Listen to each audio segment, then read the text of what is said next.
Salam, Atavatan TV YouTube kanalının hormatly tamaşaçylary.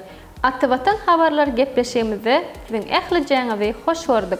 Mehriban tamaşaçylarymyz, Türkmenistan aviakompaniyasy 2022-nji ýylyň awgust aýynda Belarus Respublikasy uğru boýunça bir neçe ýürüýte gatnawlar amala aşyrmagy meýilleşdirýär. Aviakompaniýanyň Belarus uğru boýunça gözeňine tutýan ýürüýte gatnawynyň ilkinjisi 30-njy iýulda amala aşyrylar. Alınan maglumatlara göre Türkmenistan aviakompaniyasy 2022-nji ýylyň 30-njy iýulynda Aşgabat Minsk Türkmenawat uğru boýunça ýürüýte gatnawy amala aşyrmagy gözeňinde tutýar. Bundan başga-da Türkmenistan aviakompaniyasy şu ýylyň 18-nji iýulynda Minsk uğru boýunça ýürüýte uçar gatnawyny ýerine ýetiripdi.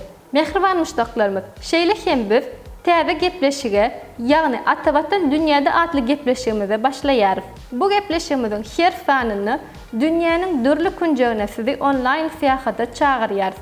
Biziň ilkinji syýahat etjek ýerimiz Amerikanyň Birleşen Ştatlarynyň paýtagty Washington DC şäheri bolar. Bu ýerde şäheriň owadan ýerleri bilen tanşlyk açylar. Hormatly tamaşaçylarymyz, Atavatan TV YouTube kanalyna agza bolun we gepleşiklerimizi tomaşa edin. Gepleşiklerimizin indiki sanyna görüşýänçek hoş, sag bolun.